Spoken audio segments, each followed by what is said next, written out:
Bonjour, dans cette vidéo, je vais te partager 3 raisons fondamentales pour lesquelles tu dois aimer. Tiré du livre du pasteur Mohamed Sanogo, je suis une personne heureuse, mon secret. Alors si toi aussi tu es à la recherche du bonheur, alors si toi aussi tu te lèves le matin en te disant il faut que j'améliore ma vie, il faut que je me sente plus heureux, il faut que je prenne des choses en main pour pouvoir vivre mes rêves et me donner les moyens d'atteindre mon objectif, alors tu es sur la bonne chaîne. Parce que sur cette chaîne, nous parlons d'encouragement, nous parlons de comment au quotidien nous pouvons découvrir le bonheur qu'il y a caché près de nous. Cette chaîne s'appelle Vivre heureux avec peu. Découvrir le bonheur caché de votre quotidien. Et si tu ne me connais pas encore, je suis Melki Sambaka et j'étais moi aussi frustré avant, découragé, abattu. Mais ça, c'était avant. J'ai décidé maintenant de prendre ma vie en main et ma mission, c'est de t'aider à découvrir le bonheur chez toi. Oui, tu n'as pas besoin d'avoir plus d'argent, tu n'as pas besoin d'avoir plus de moyens, plus de capacités. Tu as juste besoin d'apprécier les choses qui sont à ta portée et c'est en faisant cela que ton bonheur va naître et va croître au fur et à mesure du temps.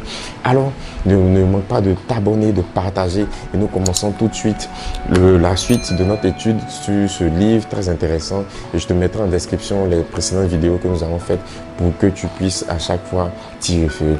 Alors, à tout de suite pour la vie. La première des choses à savoir, c'est que l'amour, c'est le secret du bonheur. Pour pouvoir être heureux, il faut aimer. Lorsqu'on aime, il y a un sentiment de paix, de joie, d'amour qui est ressenti à l'intérieur de nous. Et ça, c'est ce qu'il te faut pour commencer. Et on l'a expliqué dans les autres vidéos. Alors, dans cette vidéo, 3 raisons, je te disais 3 raisons pour lesquelles il faut aimer. Et la première des raisons décrites par l'auteur, c'est que l'amour est le fondement de la vie. Donc, je lis certains passages et ensuite, on va commenter, expliquer. Donc, il dit, l'amour est le principe même de la vie. La Bible nous dit que la mort et la vie sont au pouvoir de la langue. Quiconque l'aime en mangera les fruits. Proverbe 18, verset 21. Lorsque vous parlez, ce qui sort de votre bouche produit en vous et en toute personne qui vous écoute la vie ou la mort. Les paroles qui produisent la vie sont celles qui sont dites avec amour.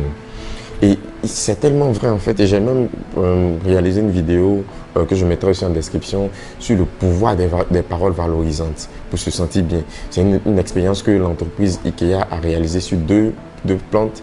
Les plantes ont été exposées à la même luminosité, aux mêmes engrais, à la même humidité, mais il y a une plante qui recevait des paroles dégradantes et une autre qui recevait des paroles valorisantes. Et à la fin des 30 jours de l'expérience, les résultats étaient frappants, extraordinaires. La plante qui recevait des paroles valorisantes était plus belle et la plante qui recevait des paroles dévalorisantes était fanée. Donc, je vous invite à regarder aussi cette vidéo.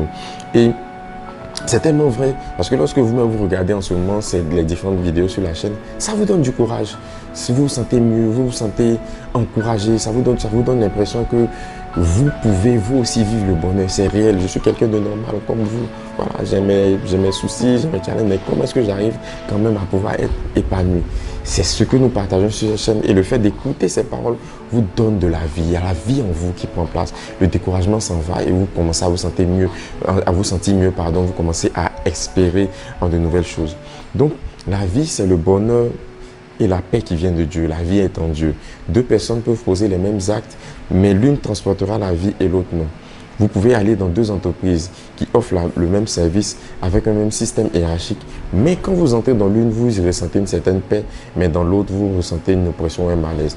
Ça nous est tous arrivé. Vous arrivez dans un restaurant ou dans un endroit, le cadre est bien, etc. Mais pour une raison ou une autre, vous ne vous y sentez pas à l'aise et vous avez juste envie de partir. C'est qu'il y a quelque chose qui ne vous convient pas. La vie de cet endroit ne vous convient pas et vous préférez aller ailleurs. Donc, l'amour est le fondement de la vie. Ça, il faut le retenir. Si vous voulez être heureux, vous devez avoir pour fondement l'amour. Et cet amour-là va vous permettre de distinguer les hommes des actions que ceux-ci peuvent poser. Pourquoi c'est important? On va lire ce qui est écrit. Il dit, en réalité, celui qui s'irrite contre son prochain, donc contre son frère, contre sa soeur, colle l'homme et l'action. Donc, tu as menti, tu es un mauvais, tu es un menteur. Donc, on nous a tous appris à qualifier les personnes ou les individus en fonction des actions qu'elles ont posées. Donc, si quelqu'un ment, tu es un menteur. Si tu voles, si tu as la personne à voler, tu es un voleur. Et donc, on corrompt l'identité de cette personne-là en lui rattachant l'erreur, la mauvaise chose, la mauvaise action qu'elle a commise. Et je continue à lire, ce qu'il dit n'est pas faux. Ce qu'on dit n'est pas faux. Mais si j'associe l'homme à son mensonge, lorsque je vais lui parler, je lui dirai que le mensonge est mauvais, mais ce sera avec un certain mépris dans la voix. Il y aura une manifestation de rejet, des mots comme des pointes, des phrases méchantes, parce que je déteste le mensonge et je colle cette personne au mensonge. C'est pour cela qu'il est très difficile, lorsque vous associez l'acte et la personne, de pouvoir aimer votre prochain et encore moins votre ennemi. Pour que la vie soit dans vos paroles et dans tout ce que vous faites, il faut manifester l'amour. Nous devons manifester l'amour parce que nous avons besoin de la vie pour vivre. Nous avons besoin de la vie pour nos parents. Dans nos entreprises, dans tout ce que nous faisons, nous devons manifester l'amour parce que nous aspirons au bonheur. Exercez-vous donc à dissocier l'action d'une personne de la personne elle-même. Si vous ne faites pas cet exercice, vous risquez même un jour de détester vos propres enfants. Vous risquez d'avoir des difficultés dans votre couple parce que le jour où votre époux vous aura fait du mal, vous le collerez à ce mal et chaque fois que vous vous souviendrez du mal qu'il vous a fait, vous rejetterez votre époux et il n'y aura pas de pardon. Il ne peut pas y avoir de pardon sans dissociation entre l'action et la personne, car il est évident que vous ne pourrez pas forcément oublier l'acte qu'elle a posé. Mais si vous dissociez la personne et que vous sentez qu'elle s'est relevée, vous serez content de la voir ainsi. Mais si vous associez le mal à la personne, chaque fois que vous vous souviendrez du mal, vous rejetterez la personne. L'amour est une lumière. La lumière illumine et vous permet de voir. Lorsqu'il n'y a pas d'amour dans votre cœur, lorsque vous ne manifestez pas l'amour de Dieu, l'amour de votre prochain, la Bible dit que vous êtes aveugle, vous allez vous perdre dans le discernement des choses. Voilà. Et donc, si on ne prend pas la peine de dissocier l'action de l'individu, on court le risque de classer certaines personnes, comme on dit, de ne plus vouloir avoir affaire et de ne plus vouloir les considérer. Parce qu'il y a un certain moment, elles ont posé une action qui vous a blessé, qui vous a fait du mal. Et les personnes qui sont heureuses sont justement celles-là qui arrivent à dissocier l'action de l'individu. Si quelqu'un vous a fait du mal, ça ne veut pas forcément dire que cette personne est mauvaise à 100%. Certaines causes, certaines raisons, on peut expliquer son action. Mais puisque vous voulez être heureux, puisque vous voulez expérimenter le bonheur, vous devez poser des actions, ou bien, je vais dire plutôt, vous devez avoir l'attitude qui va vous permettre d'être vous-même en paix et dans votre bien-être intérieur. C'est pourquoi vous devez dissocier l'action de l'individu. Donc, celui qui vous a fait du mal n'est pas mauvais en tant que tel, mais il y a déposé cette action-là qui n'est pas mauvaise. Et quand vous le dissociez, si après vous trouvez que la personne a commencé à changer, vous allez pouvoir avoir cette vision-là des choses. Vous allez voir que cette personne avait fait une erreur, mais elle essaie de se rattraper, de se rapprocher de vous, etc. Donc, gardez vraiment cette première raison pour laquelle vous devez aimer, c'est que l'amour est le fondement du bonheur. Première raison. Allez, on passe à la deuxième raison maintenant. La deuxième raison fondamentale pour laquelle vous devez aimer, c'est que l'amour éclaire les sentiers de votre vie. L'amour est une lumière. La lumière illumine et vous permet de voir. Lorsqu'il n'y a pas d'amour dans votre cœur, lorsque vous ne manifestez pas l'amour de Dieu et l'amour du prochain, la Bible dit que vous êtes aveugle, vous perdez le discernement des choses. L'amour ouvre les yeux. Si vous apprenez à vraiment aimer, vous allez commencer à voir où se trouve le bonheur, la richesse, la prospérité et la grâce. Il faut que nous apprenions à vider notre cœur de l'amertume. Si l'un d'entre vous est dominé par un sentiment de colère contre une personne, s'il existe une personne sur la terre dont le visage seul vous empêche de manger, c'est que le voile est toujours sur vos yeux. Vous êtes aveugle. S'il existe une tête que vous ne pouvez pas supporter, si vous pouvez sonder vos cœurs alors que vous lisez ces quelques livres, ne permettez pas à des hommes, à des femmes, à une quelconque personne de vous empêcher de prendre ce qui est à vous. Donc, la deuxième raison fondamentale que vous devez retenir, c'est que l'amour éclaire les sentiers de votre vie. Ça veut dire que l'amour vous permet de mieux voir. Lorsque vous aimez, vous avez une meilleure vision des choses. Lorsque vous aimez, vous avez une capacité à pouvoir voir dans votre quotidien les petites choses sur lesquelles vous devez vous concentrer pour aimer. C'est comme une lumière qui vient, un faisceau lumineux qui vient, qui pointe sur certaines choses qui avant, lorsque vous n'avez pas décidé de manifester l'amour, vous n'allez pas voir. Donc c'est cette lumière-là, en aimant quelqu'un, qui va vous permettre de voir que c'est vrai que la personne a 5 défauts, mais elle a peut-être aussi 3 qualités. Et puisque vous voulez l'aimer et vous-même d'abord expérimenter le bonheur, vous vous concentrez sur les 3 qualités que cette personne a. Et lorsque vous allez commencer à témoigner à cette personne de l'amour, à lui dire, ok, c'est vrai que tu es impoli, c'est vrai que tu n'es pas à l'heure, mais en fait, tu es quelqu'un de patient, tu es quelqu'un qui écoute, tu es quelqu'un qui est serviable. Donc lorsque vous valorisez maintenant cette personne sur ces 3 points de caractère qui sont positifs, vous lui donnez l'impression que vous la considérez non seulement ça, mais que aussi ses défauts ne sont pas supérieurs à ses qualités. Et cette personne va automatiquement se mettre à changer. Ça sera vraiment extraordinaire de manière aussi simple que ça.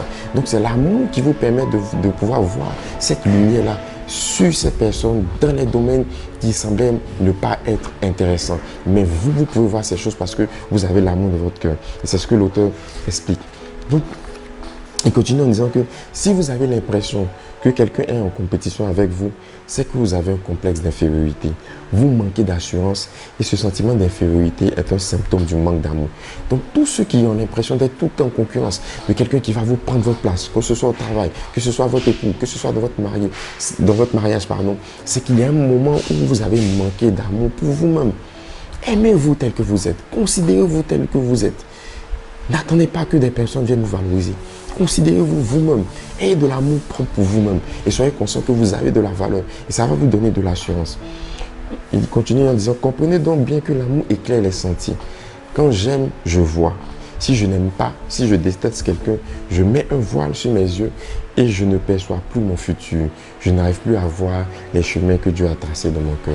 Donc, la haine, les sentiments de colère, toutes ces choses-là vous empêchent de voir ce que Dieu a prévu pour vous, empêche vous-même de vous sentir bien parce que vous êtes dans votre bulle, vous êtes enfermé. C'est comme si vous êtes dans une cage parce que vous avez été frustré, vous avez été blessé et vous ne voulez plus avoir d'interaction avec le monde intérieur. Mais ça, vous ne pouvez pas être heureux en gardant cette mentalité, en gardant cette pensée.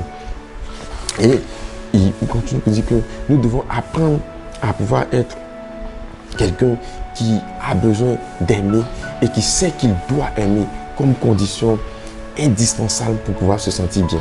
Et si on applique ces choses, si dès aujourd'hui tu prends cette décision de considérer les autres et décider de les aimer, tu verras que tu pourras expérimenter le bonheur. Alors, on passe maintenant à la troisième et dernière raison pour laquelle il faut aimer. L'amour est le fondement de tous les autres commandements. La parole de Dieu est pleine de commandements, de lois et de règles, et même la vie en général. Ce sont des commandements selon qui est écrit, tu aimeras le Seigneur ton Dieu de tout ton cœur, de toute ton âme et de toute ta pensée. C'est le premier et le plus grand des commandements. Donc, nous devons considérer que l'amour est une priorité. L'amour n'est pas quelque chose de discutable. Vous devez absolument considérer le fait d'aimer comme une priorité. Cela ne veut pas dire qu'il ne faut pas respecter les autres, mais il faut commencer par l'amour. Le mot premier qualifie aussi celui qui a la priorité. Ainsi, il y a des règles pour conduire. Vous pouvez tous suivre les règles de conduite, mais quand vous arrivez à un carrefour, celui qui vient à gauche et celui qui vient à droite ont chacun le droit d'accès. Mais pour qu'il y ait de l'ordre et que la circulation puisse se faire, on donne une priorité. On dit par exemple priorité à droite. Donc celui qui vient de la droite est prioritaire. S'il n'y avait pas de priorité, il y aurait du désordre. S'il n'y avait pas de priorité, vous ne pourriez pas circuler. Donc tout est possible, mais il faut commencer par le début. Et la chose la plus importante, la priorité, c'est l'amour. Si vous voulez expérimenter le bonheur dans votre quotidien, commencez par aimer. Ça sera la base. L'amour doit être la base de chacune des actions que vous posez. Vous ne devez pas poser des actions par peur. Vous ne devez pas poser des actions par crainte. Vous ne devez pas poser des actions par colère. Mais tout ce que vous faites doit être basé sur l'amour. De comment est-ce que vous pouvez transmettre des émotions positives aux personnes autour de vous. Et il explique aussi que l'amour est une fondation. Donc la fondation de tout bâtiment est sous le sol, on ne la voit pas. Mais si elle n'existe pas, on ne pourra pas mettre la toiture, les poteaux, les fenêtres et les portes. Tout commence par la fondation et l'amour est la première fondation par laquelle tout doit commencer. Et c'est ça, très intéressant. L'amour est la fondation par laquelle tout doit commencer. Donc par exemple, et là il partage une histoire très intéressante. Il dit, Gasparette et Bernadette sont deux sœurs chrétiennes plus ou moins engagées. Après avoir lu dans la parole de Dieu qu'elles devaient prier en toutes circonstances, Bernadette obéit directement. En s'appuyant sur la parole de Dieu, elle prie toujours avant de prendre son repas, avant de dormir et à son réveil, etc. Gasparette, par contre, oublie très souvent de prier, bien qu'elle ait lu dans la parole.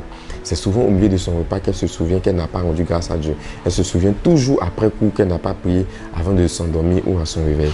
Un jour, les deux sœurs écoutent à l'église le message d'un ex-sorcier mystique converti aujourd'hui à Christ. Son témoignage les édifie car il raconte comment en esprit il était capable d'empoisonner mystiquement le repas de ceux qui ne priaient pas avant de manger. Comment il était capable de porter des coups mystiques dans leur sommeil aux personnes qui oubliaient de prier avant de dormir. Ces personnes tombaient malades ou avaient de grandes fatigues après qu'il les avait mystiquement attaqués. Après avoir entendu cette parole, Bernadette est confortée dans ses bonnes habitudes. En revanche, Gasparette, secoué par ce témoignage, passe à la vitesse supérieure. La voilà qui fait de grandes prières et déclarations pour la sanctification de ses repas, de sa chambre à coucher, etc. Les prières de Bernadette, même si elles ne sont pas empreintes du zèle de Gasparette, sont plus agréables à Dieu et plus efficaces que celles de cette dernière. Les prières de Gasparette, même si elles paraissent pieuses, ne sont pas agréables à Dieu. Elles ne sont pas mauvaises, mais elles ne plaisent pas à Dieu car elles ne sont pas faites avec amour pour Dieu. En effet, ce n'est pas par amour pour Dieu et sa parole que Gasparette prie, mais plutôt pour sauver sa vie. Lorsque Dieu lui a dit de prier, elle l'a fait avec négligence. Mais lorsqu'elle a compris que le diable pouvait l'atteindre, alors elle s'est mise à prier avec zèle. Ce n'est pas par obéissance à Dieu qu'elle a agi, mais c'est par peur pour elle-même. Gasparette honore Dieu de ses lèvres, mais son cœur ou ses pensées ne sont pas tournés vers Dieu, mais vers elle-même. Il en est ainsi pour de nombreux croyants. Et c'est très intéressant en fait, cette histoire explique que nos actes ne doivent pas être poussés par la peur. Nos actes ne doivent pas être conduits par la peur. Plusieurs personnes posent des actions à cause de leurs intérêts propres, à cause de des bénéfices dont elles en retirent. Ok, passez-moi, excusez-moi. Plusieurs personnes posent des actions à cause des bénéfices qu'elles pourraient recevoir. Et donc, lorsqu'on est animé par cette pensée égoïste de profiter des autres, ça crée toujours des mauvaises choses, ça crée toujours des choses qui sont négatives.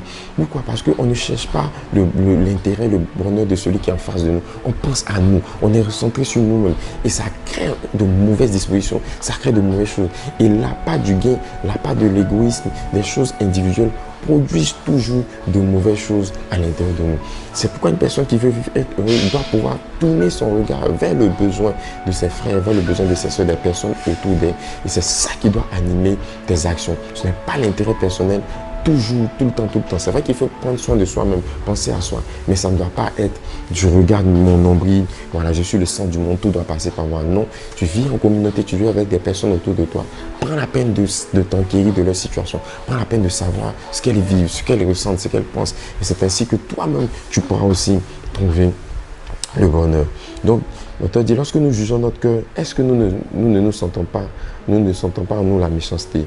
La Bible dit que l'amour ne s'irrite pas. Est-ce que lorsque je regarde dans mon cœur, il n'y a pas une irritation malsaine contre la présence même des personnes, malgré le grand nombre que je fais? Dans la famille, on peut m'encenser parce que je reçois tout le monde, mais est-ce que mon cœur les a reçus? Personne ne le voit car l'amour est une fondation. Elle est cachée sous la motivation et ce qui est visible. Ce sont les œuvres qui apparaissent. Mais Dieu dit que si la fondation n'est pas bonne, la maison va s'écrouler. Tout ce que vous faites de cette manière est vain.